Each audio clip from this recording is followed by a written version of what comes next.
Lately, it seems every passing second brings news of another climate-driven disaster. But we still have the power to turn back the clock.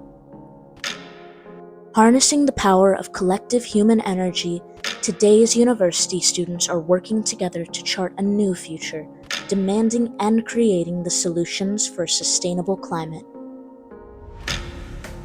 Our focus in science, engineering, activism, and politics offers the potential of a better tomorrow for all of us. Tune in to Campus Climate Corps for news of what is and what is not happening at this year's UN Climate Conference. Prepare for a livable tomorrow with a life and career of action. Join us and become part of the solution.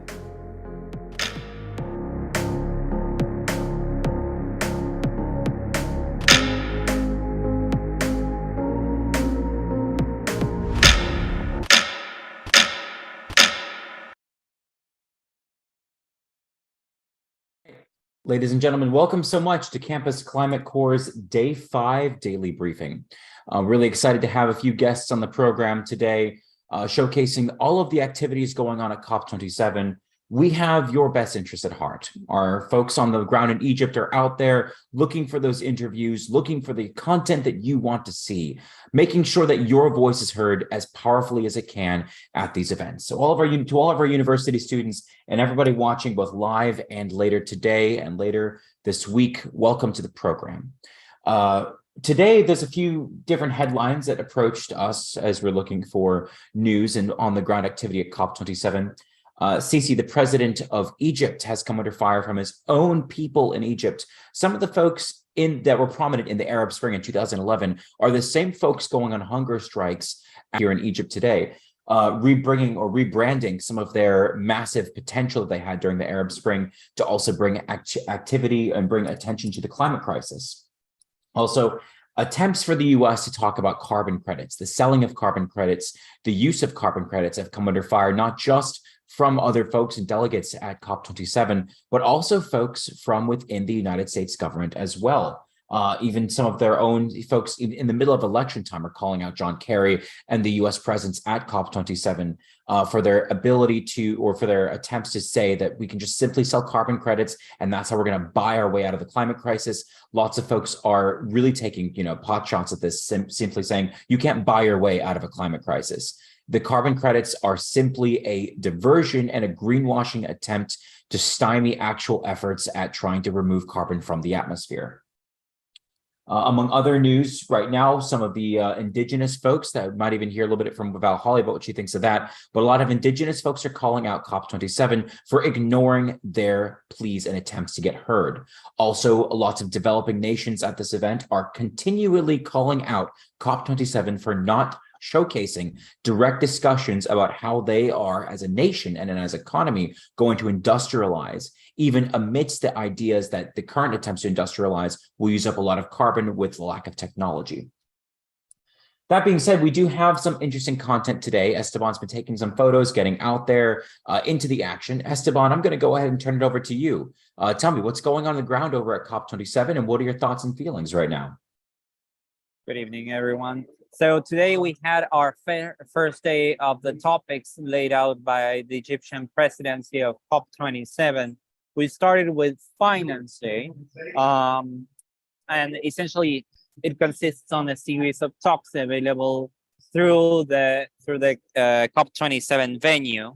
Today I went to talk about the role of central banks in sustainable finance. And if I may share my screen, I wanted to show you some pictures of this particular talk and share with you some notes on what the content was. So can you all see this? Screen looks good to me.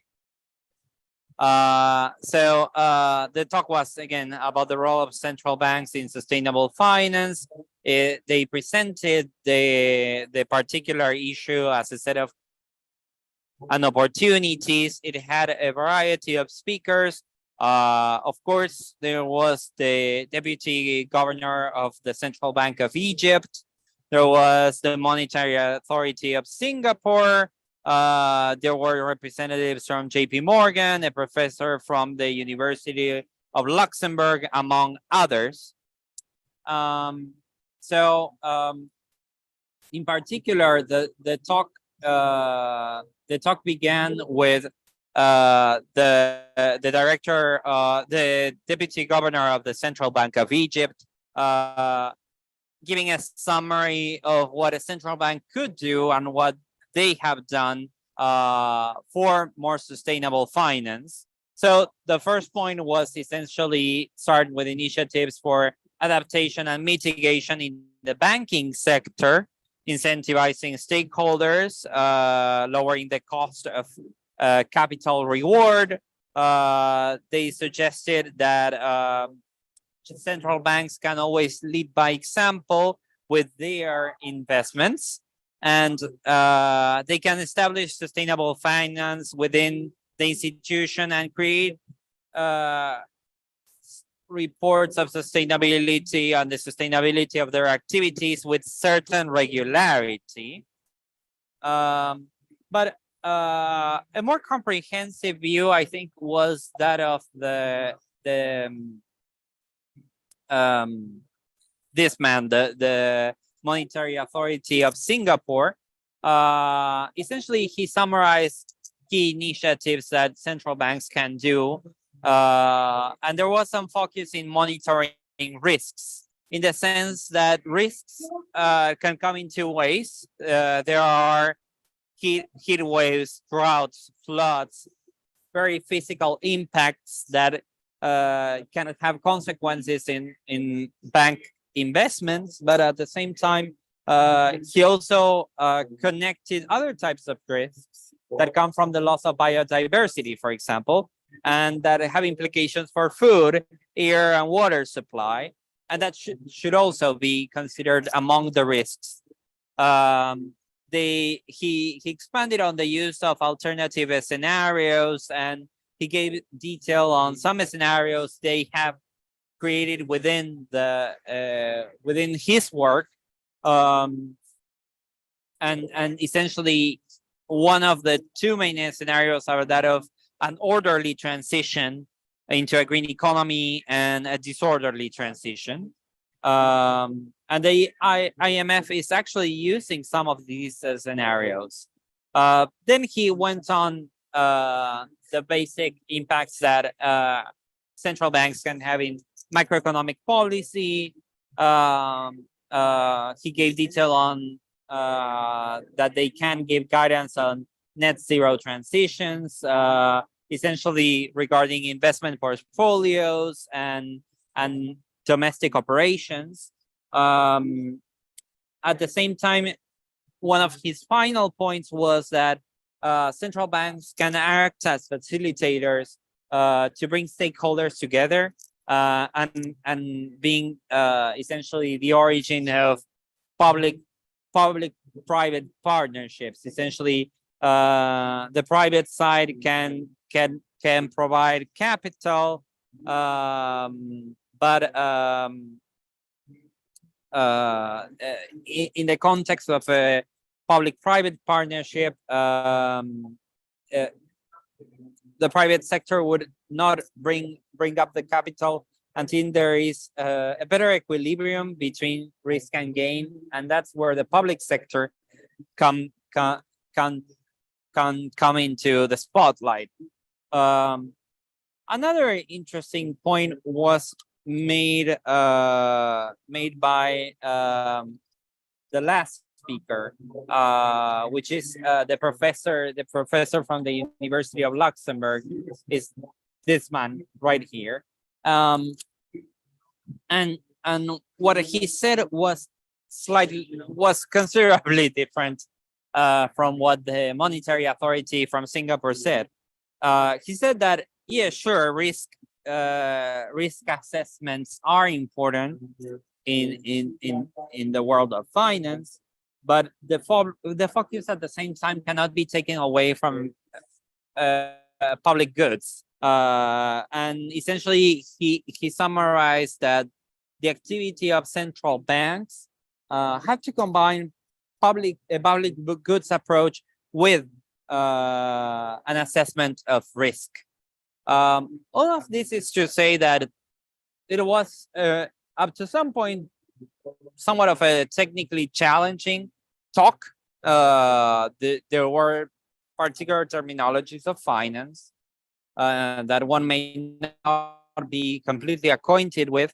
At the same time, one could leave that talk with a sense of emptiness, in the sense that there weren't that many of concrete examples of what central banks could do, and one would have imagined perhaps the possibility of a small macroeconomics class on the traditional objectives or functions of a central bank and a layout of a new model of a central bank. That was lacking a little bit, but again, this was one of the talks that was available today in the context of the finance topic that was covered on November 9th. Absolutely. Thank you so much for that demonstration, Esteban. I am curious, a lot of the news headlines recently have been circulating about Africa's dependence on gas. So of course, the countries closer to the southern tip of Africa seem to use more coal, as that's where a lot of the coal mines currently exist. But nations towards, the top of Africa or the middle of Africa seem to be very dependent on natural gas, especially that of nations like Russia and other nations in East Africa who have their own gas and power plants. What is the sense right now, in your perspective, in terms of are these developing nations attending COP admitting that their dependence on coal and natural gas is stymieing the efforts of COP? And if so, do you feel that there is any addressing of those issues from developed nations as of this point? Or is the news correct in assuming developed nations are really trying to stymie all discussions of weaning off natural gas and coal by developing nations? My impression, and from what I've heard thus far, is that developing nations are concentrating on the funds they need to make a transition to a green economy, and they thus far in the opening statements that we had yesterday, or in the pavilions I visited, there wasn't. They didn't address this particular issue of their dependence still on fossil fuel. So I guess that from a diplomatic standpoint, it makes sense that they are trying to focus on what they need, rather on what emissions they are causing. At the same time, yes, it's not that they don't have any merits in creating that, in showing that scenario, because it's true. They lack the funds, and sometimes they lack even technologies available in their countries, and they definitely need help. But yeah, thus far I haven't seen any explicit efforts into addressing that part of the work of developing nations. Absolutely. And that's kind of as expected at this point, especially given the major criticisms of COP27 and knowing the track record of each of the individual COPs that have preceded this one. That being said, we do have a rather interesting interview to showcase with Nicola Sturgeon. Esteban, do you want to give him maybe a little bit of background about why this interview was chosen? We know that last year, COP26 was held in Glasgow in Scotland, where Nicola Sturgeon was showcased primarily as one of the primary champions, especially a primary female champion, of getting the discussions of weaning off coal, natural gas at COP26, especially showcasing the power of Scotland in terms of their wind energy. So we know Nicola Sturgeon is out there as a primary defender, at least showcased as a primary defender of climate action and a proposer of climate action. But tell me about this interview before we get right into it. Yeah, so this was set up, and I think we told the audience a little bit about this yesterday. This was set up by the pavilion that Scotland has, separate from the one of the United Kingdom at large. Yes, some mention of those achievements and future goals that Scotland, and ambitious goals that Scotland has, were part of this conference. But at the same time, the conference also had a focus on what help and finances developing nations need from the developed countries. In the context of this particular conference, we had the head of the World Trade Organization. We also had the Prime Minister of Barbados, and we had the Minister of the Environment of Egypt. As we mentioned yesterday, it may not be something completely casual that the Prime Minister of Barbados was included, given its recent independence.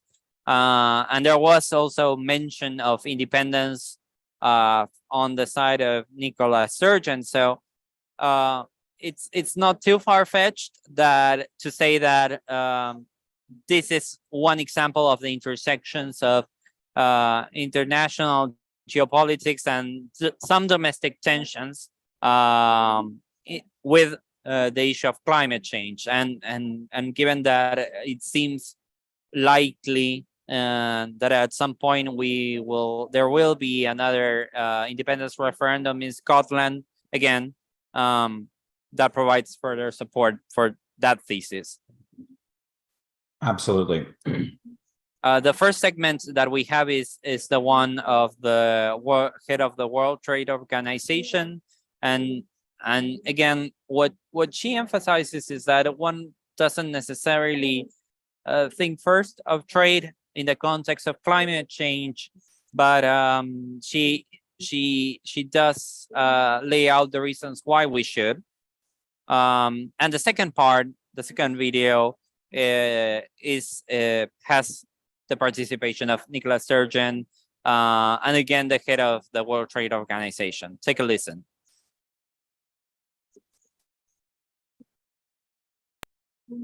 But I just want to tell you that sometimes you can have all the finance in the world, and if the trade policies are not right, you will not get anywhere. And that's exactly what Prime Minister Motley said. And that is where there is no tension, really, if you get your trade policies right. Let me just go back, and it's really essential in climate. I see that many of the nationally determined contributions, the national action plans, don't really incorporate trade policy and trade rules. This is the missing element, and I'm not trying to advertise, but I want to tell you that the WTO has done this report, which will be launching tomorrow. It's called Trade and Climate. It's a flagship report to say what is missing. You know, we are all missing this element. Now, so let me come back to this. The Prime Minister illustrated it perfectly with the pandemic. She talked about vaccine apartheid, the phenomenon of poor countries being at the back of the queue, not being able to get what they want. There was financing, wasn't there? COVAX had financing. I was one of those who founded COVAX. But we couldn't get access to the vaccines that were needed because countries had put in export restrictions and prohibitions against the export of these, either inputs to go and manufacture somewhere, the outputs. So if you don't have the right trade policies, you will not get what you want. And it comes back to climate. I have to say that let's not make the same mistakes that we made with the pandemic, because we risk being blocked. We may have the financing, but if some country decides they don't want to export their technology or the goods and services that will help us to adapt after an event or mitigate before an event, then we'll be blocked. So that's a key message that I'd like us to take away from this place, that trade policies matter. Now, I just want to also take up on what the Prime Minister said about, you call it a just industrial transition. And this is where I couldn't agree more. What we found is that supply chains, global value chains are very concentrated. Be they for vaccines, for some of the products that we need for climate, for low carbon emission, the growth path. They are very concentrated. And we found that we are very vulnerable during the pandemic, because if all these things are being produced in 8 or 10 countries and we cannot get them to the south where they are needed, then what happens? So we have to have this, she called it just industrial transition. I'm calling it re-globalization. But the idea is the same. How do we get a diversification of production of some of these goods to countries in the south? There are many who have the right environment. How do we diversify manufacturing to these countries and bring them into the global value chains? We kill two birds with one stone. We build resilience for the world, but at the same time we include those who have been left out. So let's, we have a new name for the same phenomenon, but the South must be part of the answer to climate, dealing with the climate epidemic or pandemic. It's the same thing. You know, climate change is causing the same kind of problems that we had with the pandemic, and the two are linked, and we need to solve them. So, Mariana, one last thing about finance, if I may. I just want to say that, you know, there are various types of finance that we leverage from the public sector, that we have from the public sector that we can use to leverage private finance, as the minister also said. And the WTO rules, the only thing that we say is, as long as whatever policy is put in place using the financing does not discriminate against others, then we're okay. So when people are talking about WTO rules, you have to be careful what you're saying. If it is some kind of tax that favors your own domestic products and discriminates against others, then you're going against the WTO rules. But if it doesn't do that, you have climate policies that don't do that, then we're okay with that. And right now, one of the things we are advocating at the WTO as we are looking at finance is a carbon pricing framework, a global carbon pricing framework. We have 70 fragmented systems in the world as we speak. Different countries have different carbon taxes, different pricing regimes, regulatory frameworks that seek to tax carbon emissions in one way or the other. But imagine businesses trying to deal with it. Imagine developing countries trying to figure out what to do. It is very complicated. We are advocating at the WTO a global pricing framework which will take into account the target we want of 1.5 degrees or below, the Paris Agreement, common but differentiated responsibilities. Those who pollute the most or polluted will have to pay more in this taxation scheme. The poorer countries who didn't pollute as much will pay less. And in this pricing scheme, we've also recognized the need to set aside about 20% of whatever proceeds come for climate finance, and it could be for loss and damage. It will have to be decided. So support us in what we're doing at the WTO. We are with you. We need this financing to help developing countries to adapt, mitigate, and deal with loss and damage. Thank you.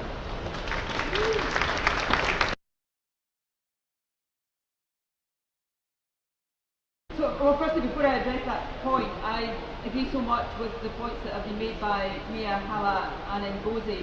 And I'm really struck here by the sense of the moral force behind all of these arguments. You know, we often talk about the climate finance debate in terms of acts of charity from the north to the south. It's an obligation, and it needs to be seen in those terms. We can't have countries of the global south suffering double jeopardy. The north needs to step up and provide the finance and do it properly in a way that doesn't deepen the indebtedness of countries in the South. We need the reform of the financial institutions, and we so need loss and damage to be a part of this debate in a way that it hasn't been before. It's not just about mitigation and adaptation. We need to see that obligation expressed in the willingness to address loss and damage directly. In terms of how we're approaching this in Scotland, and we've learned a lot from the advice you've given us, Mariana, I think there are three principles that I would reinforce here, and the final one will come to the final comment of Mia. Firstly, it's about the responsibility of leaders to set the vision and the strategy. You know, we were talking about it backstage, we talk about crowding in private finance. That's not the end, that's the means to the end. So we need to be clear, what is the private finance for? That's the mission. Our National Investment Bank that Mariana helped us set up is a mission-oriented institution. It's about getting finance for a purpose. So that's the first responsibility of government. And then, yes, we use public finance to crowd in, mobilise private finance, de-risk private finance where we need to do that. But the third principle is conditionality, obligation, call it what you want. Prime Minister talked about rates of return. Private companies invest to get a rate of return, but that rate of return only comes about because they exploit our natural assets, they use the infrastructure that's so often created by public investment, the skills and the education that is paid for through public finance, and therefore it can't just be about investment to deliver a rate of return. There has to be a contribution. Yes, a contribution to make up for the causing of the problem, the climate problem that we're dealing with, but the Prime Minister is also right. A contribution from those who will benefit hugely from the solutions. And so conditionality has been at the heart of how we're trying to do this in Scotland. So demanding commitments to fair employment, demanding that there is a commitment to building local supply chains. In Scotland, which is our offshore wind programme, which we're looking forward to collaborating with Barbados around, we made requirements or asked for requirements that's delivered, and it has to be implemented, but it's delivered at this moment in time. For every gigawatt of offshore wind energy that we are seeking to generate, there's commitments from the private developers of £1 billion of investment in the supply chain. So that's what we need to do. My final point is picking up on Ngozi, which I think is absolutely correct, and the Prime Minister made this point too. All of us desperately want to capture the benefits of the transition, the industrial benefits of the transition for ourselves. But if we all do that, we're not going to maximise the benefit overall. This has to be about distribution. So while we focus, and we're very focused, and that's the strap line up there, on the just transition within Scotland, you know, we're an oil and gas country that's transitioning to renewables. That has to be a just one. But the just transition has to mean justice between the North and the South globally as well. And these are the principles that need to guide everything we do. Which is really interesting, because when we talk about outcomes-oriented procurement, precisely in that mission-oriented way, what's so interesting in terms of what Mia mentioned is that what looks like outcome-oriented policy in one country often goes against another country. So what does it mean to have solidarity in a collective public good and use that outcome-oriented? The Defense Production Procurement Act that the U.S. is currently using, even just to supply baby formula, which they're out of, you know, if we want to look at how the supply chains are effective, what does it mean to look at that in an international sense? Mariana, can I just, you know, you're saying that, you know, we're all very concerned now about the tense geopolitics that we're living, that is getting worse, not better. But I think that leaders really need to sit down and decide what are areas of strategic cooperation alongside strategic competition, which is exists. We cannot do away with that. But I don't think that there's a common view of strategic cooperation. Some things of the global commons that no one country can solve on its own. Once we get that agreement of strategic cooperation around certain local common issues, some of these things that we keep talking about will fall into place. So I still think a conversation is needed on this issue. Not everybody is on board. I'm with you. But, you know, it comes back to a point you've made that I reinforce. I mean, I agree with everything the Prime Minister has said there. You know, we face an increasingly simple choice. We either choose to survive together or we die separately. That's the startness of what we face. And, you know, I think it is hard to stay optimistic, but I'm not sure we've got an alternative. We need to keep driving forward. The point I want to agree with, and I'm certainly happy if we maybe can devise an initiative out of this to bring these organisations together, but it can't be left to the governments of the powerful countries. We need to bring others together. I'm sitting here as a non-state actor. Scotland's not a member of the United Nations yet in our own right, but we try to convene others through the Under 2 coalition. We need to bring oil and gas companies and the other big, powerful players into it. We share a national day as well. I thought you were sitting next to me to know what it is to have a national day on November 30th. We may end up sharing Independence Day, who knows? I'll go to Barbados to celebrate it one year, and Mia can come to Scotland the next year. Anyway, that was a slight digression there.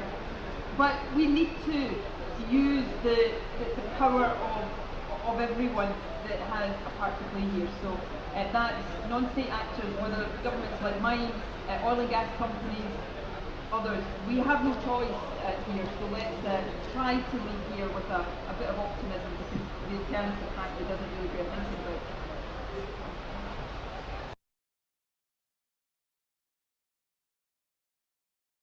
You know, I find Nicola Sturgeon to be a really fantastic politician. She does an excellent job highlighting the cases about the Western nations and their need to increase and step up the funding. Although the biggest question, as always, is where's the funding coming from and where is it going? As many of you listening know, and I've received a few emails from you as well, there is a lot of speculation and a lot of doubt regarding where funding goes and into whose pockets does it go.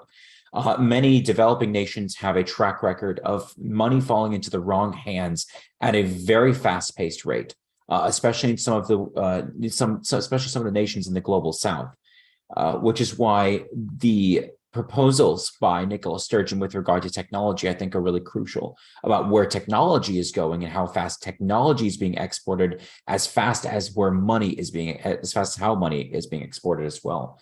Esteban, did you have any lasting thoughts on Nicola Sturgeon's talk? Yeah, connected to that, it was very interesting. She's, again, yeah, I think a very good politician. She's pretty straightforward. And I think that's why people like her in general. Her point about conditionality is very interesting and could be applied to what you say in terms of how money could get to the global South and sometimes ends up in the wrong hands. In that sense, some aspects of the legal conditionality of the funds that she's using domestically could be interesting in that framework. Political ecology is definitely a field to read if you're interested in. I think that it has some coverage you can use regarding the effects of money being sent on the way of the global South and sometimes ending up not being used for what it was intended originally and not for the benefit of the population of the global South. This is not to say that the global South doesn't have that capacity. It does, but again, some aspects of its inner workings of its governments have to be readdressed, and some aspects on the other side of the line have also to be readdressed, and political ecology can definitely provide some framework for that.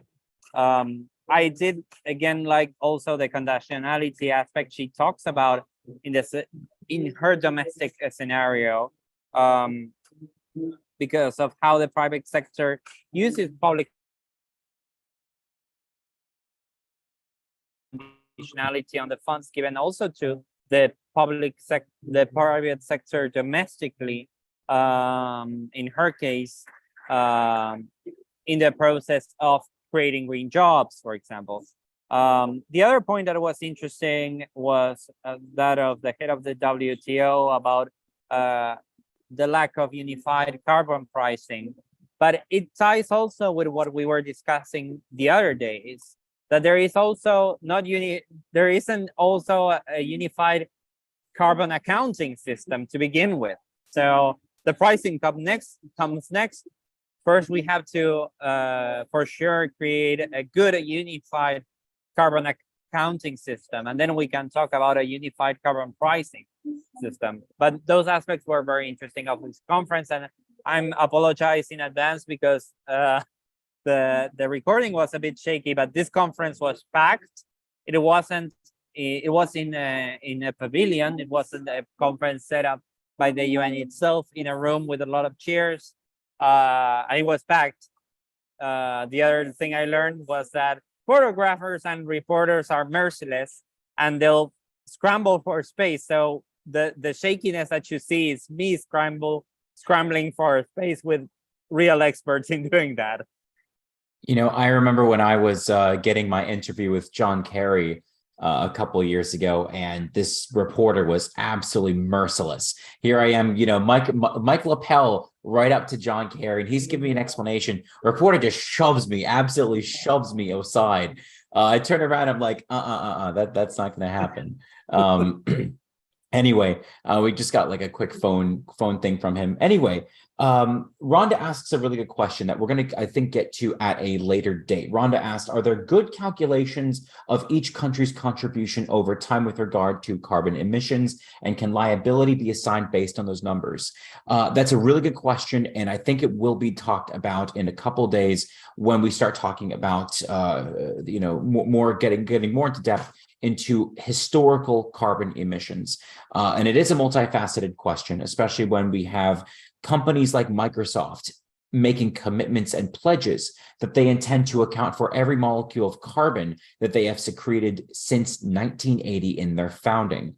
Although there are lots of attempts to call out Microsoft for the use of carbon credits and buying out their way out of their carbon problem, but we will be discussing that at a later date. Okay, next we have a little bit of a segment from our very own Michael Fidler, and then we'll go into Valholly and Delaney and wrap up with Dr. Capece. So stay tuned real quick while we discuss, or we showcase a little bit more about what's going on at COP27 as we speak. Today, COP was focused on finances. So I will try to provide a quick overview of what I saw and what I experienced. First, I noticed that COP is pretty full already. There are thousands of people walking by, visiting the various sessions, so COP is at full swing. The various pavilions opened already. Many presentations going on today. But I want to take a look at the finances from a slightly different perspective, and let me start with energy, because more than ever there is a need for energy, and if you have the finance, you can afford the energy as well.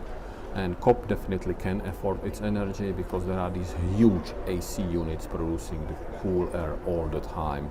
Of course, among the AC units there are these muscle-powered bikes, and nice contrast, I would say.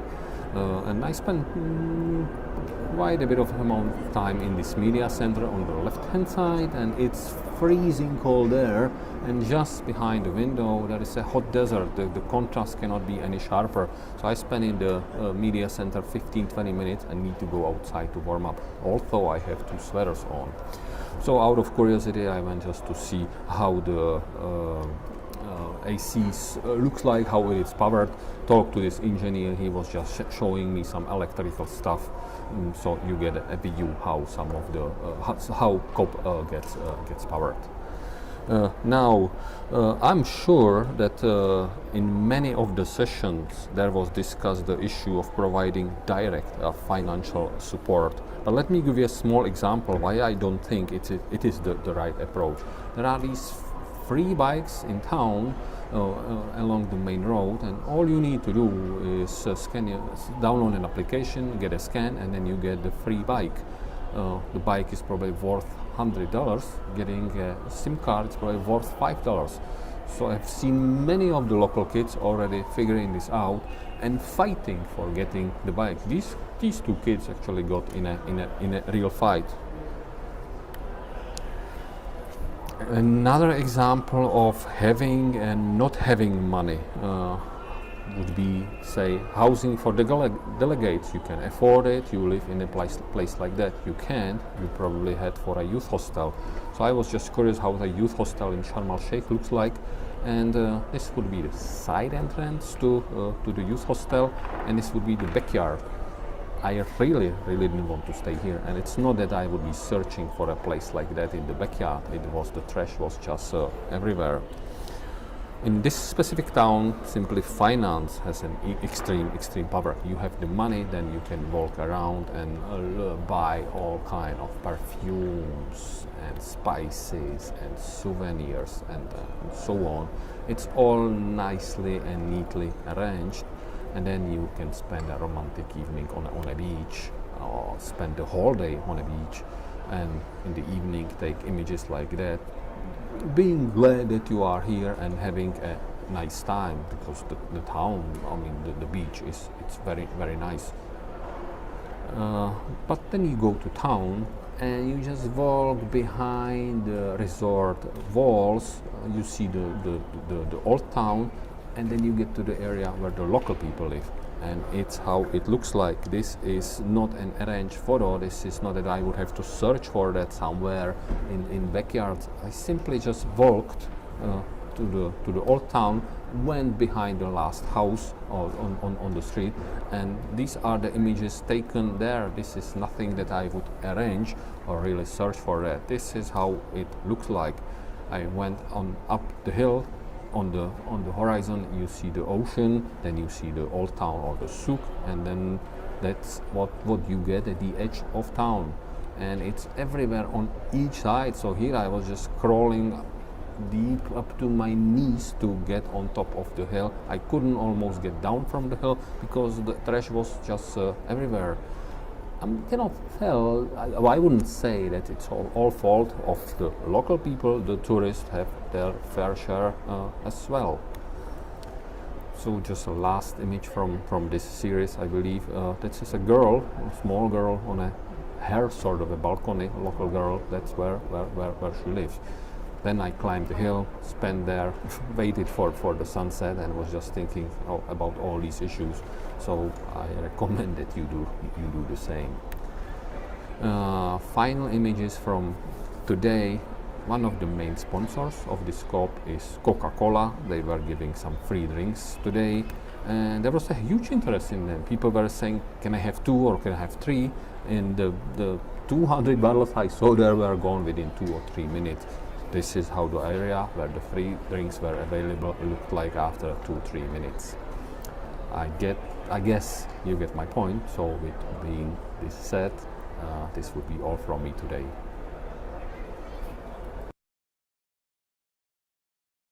Well, I certainly hope that each of you coming back to the USA brings me back a souvenir or two that looked very entertaining. Also, enjoy that romantic beach walk. Next, we're going to move straight into Valholly. And why don't you go ahead and introduce your guest while you're at it? Welcome to the show, Delaney. Welcome to the show, Delaney. Indeed, this is Delaney Reynolds. For those of you who participated in the first day of briefings where we were all talking about COI, I mentioned that I was on the Reynolds v. Florida lawsuit. For those of you who weren't there for that, I was on a lawsuit with 7 other youth plaintiffs a few years back, and it was recently dismissed, but it was a case fighting for climate change and like constitutional rights of children and future generations. And the named plaintiff is with us right here, Delaney Reynolds. Take it away, Delaney. Hi, everyone. Thanks, Valholly, for inviting me, and thank you to Rock, John, and Esteban for having me. Just be sure you speak a little bit closer into the mic if you can. Sorry, Thanks. we're sharing some headphones here. um, so, my name is Delaney. I'm from Miami, Florida. So I grew up in the Florida Keys and in Miami and around water, and always loved nature. And eventually I got involved with climate change activism. I started my own nonprofit organization called the Sink or Swim Project. And it focuses on education. So I give presentations about climate change, the science, the solutions, stuff like that, with a focus on the youth generation, because I think it's our generation that is going to have to solve the climate change crisis. And that's one of the reasons that I think it's great that we're able to have the privilege to attend COP conferences like this and kind of be a part of the discussion. And then the other aspect is political advocacy. So, lawsuit. We've also, Valholly and I worked together to petition for a rulemaking in the state of Florida, where the Commissioner of Agriculture actually adopted a rule that we drafted for her, saying that the state of Florida is now going to try to achieve the goal of 100% renewable energy by 2050. So that's something really cool that we worked on as well. And there's some more news on that coming soon. So if you are interested in that, I would check out an organization called Our Children's Trust, which is the organization of lawyers that we work with, or you can follow my social media at miamiseries.com.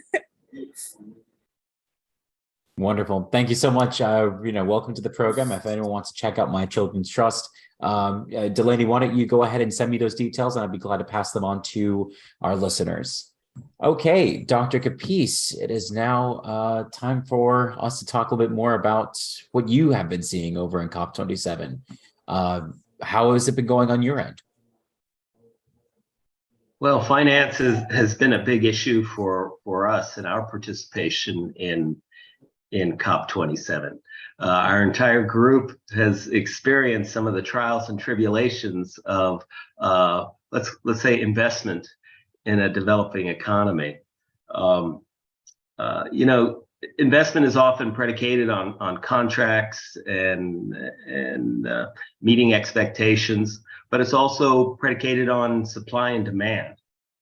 So in planning for our participation in this COP, we made housing reservations, as we do each time we visit one of these COP cities: Madrid, Glasgow, Paris, etc. And some venues are more expensive than the others. We were thrilled initially when we heard in Glasgow that it would be in Sharm el-Sheikh, and we looked up the expenses and promptly made our reservations for an bargain basement rental, which is the typical housing market here for rentals, and paid like $1,100 for a couple of weeks, almost 3 weeks stay. And a month before our journey began, I get an email from Airbnb saying that, gosh, unfortunately, the owner of the condo has decided that they're having some water problems, with the unit, and they're just going to have to cancel your reservation. So I promptly went out and made reservations to replace that, and that cost just shy of $4,000. So a factor of 4. And then as we're on our way here to Sharm el-Sheikh, I get a notice from that owner saying, gee, there was some miscommunications, and we're going to have to cancel that reservation. But fortunately, the resort where that canceled reservation was located said that they could provide us housing with no trouble whatsoever. But it costs a little bit more. Instead of the $4,000, it would cost $11,500. So we, when you inject money into an economy, supply and demand takes over, and what cost a humble amount just moments before, all of a sudden increases in cost by a factor of 10. So that's an important consideration when planning financial investments in developing economies.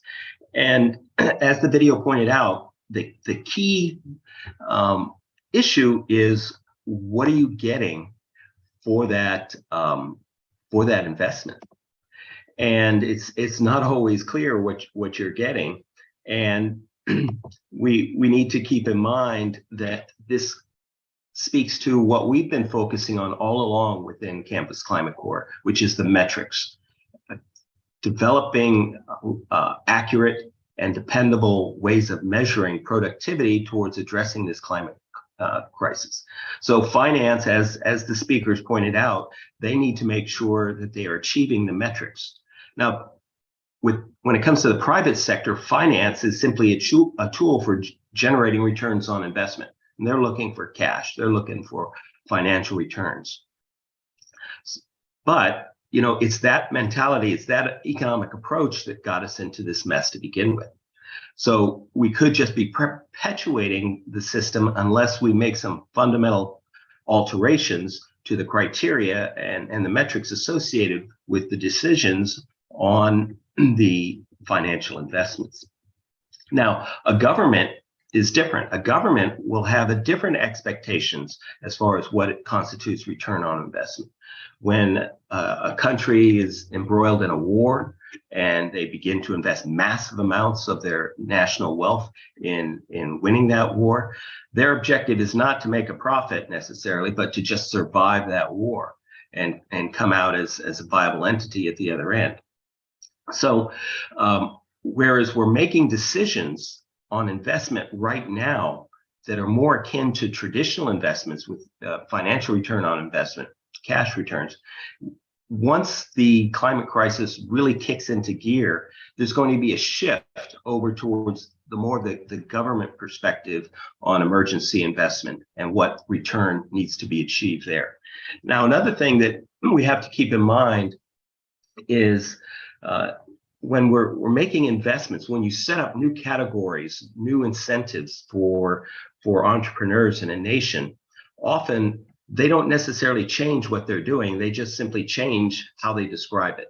That's a process called greenwashing. And we've seen that in our own nation. I've dealt with water quality projects for decades in Florida. And it was very clear that once the government set up certain programs to fund water quality improvement projects, all of a sudden, the traditional drainage projects all of a sudden got reworded to emphasize or to put a spin on them as to their water quality function. And often it was totally fictitious. Basically, they just changed the verbiage and they were using water quality funding to do projects that were in fact damaging water quality. So we have to make sure that resiliency and adaptation investments are not simply funding projects that are masquerading as resiliency and adaptation and are in fact simply just traditional development and profit-making enterprises. Now, assuming we can get what investments do occur focused on the right types of projects, there's still the challenge of climbing the investment curve to where we can deliver what's necessary. Now, in the conference we held on November 4th, we had a speaker from the Climate Policy Institute that spoke about some of their research and work on this. And I've reviewed an article written by the CPI, and they talked about in this article the need for globally the investment in the climate crisis to reach $4 trillion a year. And that's not immediate, but that's, sometime in the future. Now, again, when you compare the climate crisis to a war and perhaps World War II, the investment just by the United States, if we invested the same amount we invested in World War II, would be $7 trillion a year. And the CPI is simply saying we just need $4 trillion a year globally. So there's a big disconnect between 4 billion for the entire world and 7 billion for a wartime effort by a nation like the United States. But let's take that $4 trillion number and work with it. And if the USA is 25% of the global economy, then our share of that $4 trillion would work out to 1 trillion or 5% of our GDP.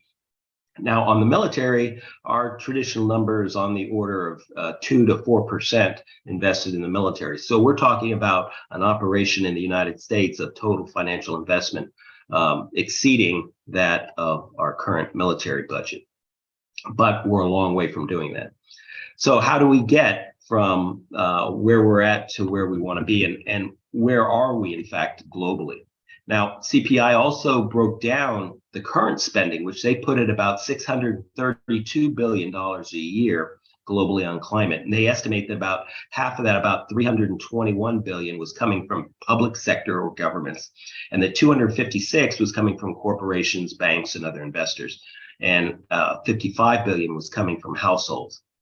So again, if we use 25 to 33%, then the USA share is probably on the order of 160 to 210 billion dollars a year. But that's still only 10% of what it needs to be. If we take that upper number of 210 billion a year, and we need to get it to $2 trillion a year. So it's quite the challenge to climb that curve, and we need to do that. And it's hard to understand whether or not we'll be able to do that, because it's so dependent upon electoral politics in our nation.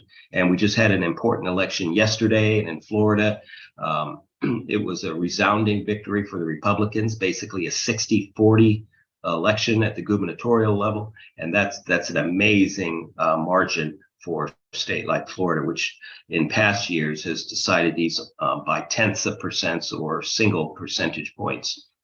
So it's not entirely certain that we're on the right track for preparing ourselves to climb this investment curve as we need to do. But Rock, we had Matthew from the CPI as a speaker. Maybe you could share with us some of what he discussed during that presentation, which people can see on the YouTube site of Campus Absolutely. Climate Corp. And I'll be happy to, remind everyone that the YouTube video should be up on our channel. I think there was just a little bit of issues with trimming, which should be re-uploaded within the next hour or so. So if you want to see directly what Matthew was talking about from the CPI, some really hardcore numbers there. Unfortunately, a few of the things that I wanted to ask questions about, but I didn't have time, was the fact that, nuclear was left out of the discussion entirely from his presentation and slides. Renewable energy, as a result of the United Nations and some of the more international boards not recognizing nuclear as technically green, meant that financing the climate crisis would be through strictly other renewable resources such as wind and solar. However, he even did allude himself when I asked him a question later about the future of nuclear. He said it must be a part of the discussion because we don't reach completely renewable by 2050 if we don't. So even Matthew's numbers himself, he admitted reaching the financing to get to 2050 carbon neutrality will need to be revamped and reanalyzed to account for the need to include nuclear in those discussions. And this is why I'm going to, again, recommend that maybe the Campus Climate Corps team on the ground go visit the French Pavilion this year and ask a little bit about their SMR developments, as right now, Macron has been touting his new proposal, the 15 billion euro proposal, to get close to 11 or 12 SMRs active by 2028 in France, which is only 6 years down the line. Not only does this replace some of the older systems and modules that they're currently using, but introduces, I think, 4 new modules to almost make the entire country currently utilizing nuclear power. Anyway, we're coming towards the end of our hour today. So any final thoughts from the Campus Climate Corps team on the ground? And John will definitely be looking forward to carrying on this topic tomorrow.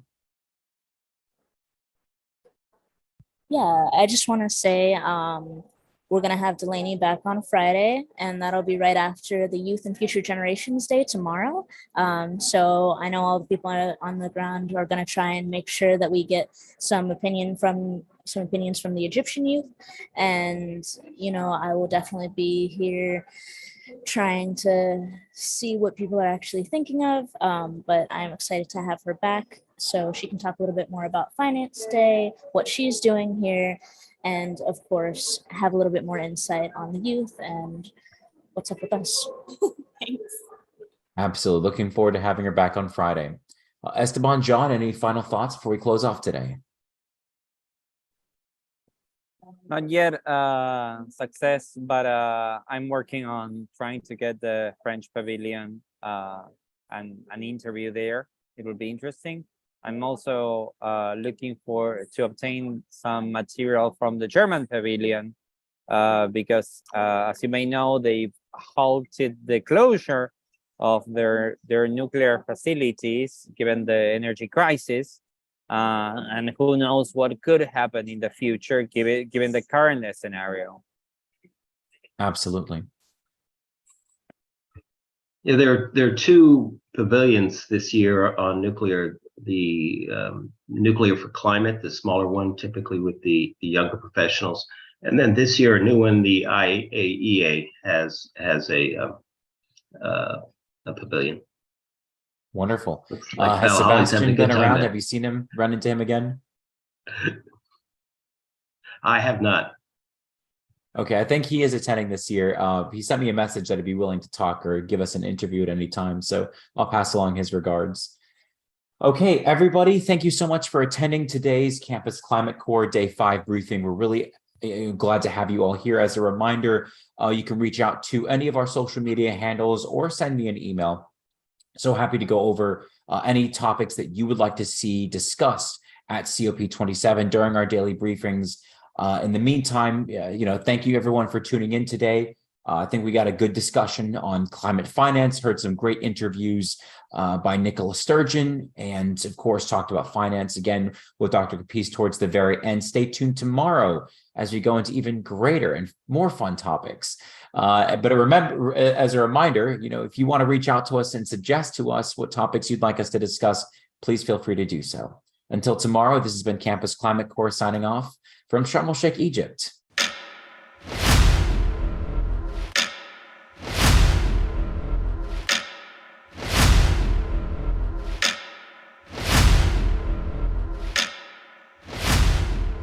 Lately, it seems every passing second brings news of another climate-driven disaster.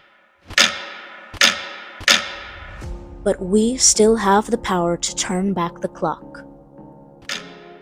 Harnessing the power of collective human energy, today's university students are working together to chart a new future, demanding and creating the solutions for a sustainable climate.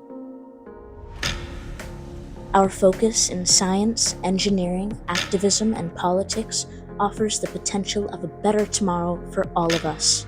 Tune in to Campus Climate Corps for news of what is and what is not happening at this year's UN Climate Conference. Prepare for a livable tomorrow with a life and career of action. Join us and become part of the solution.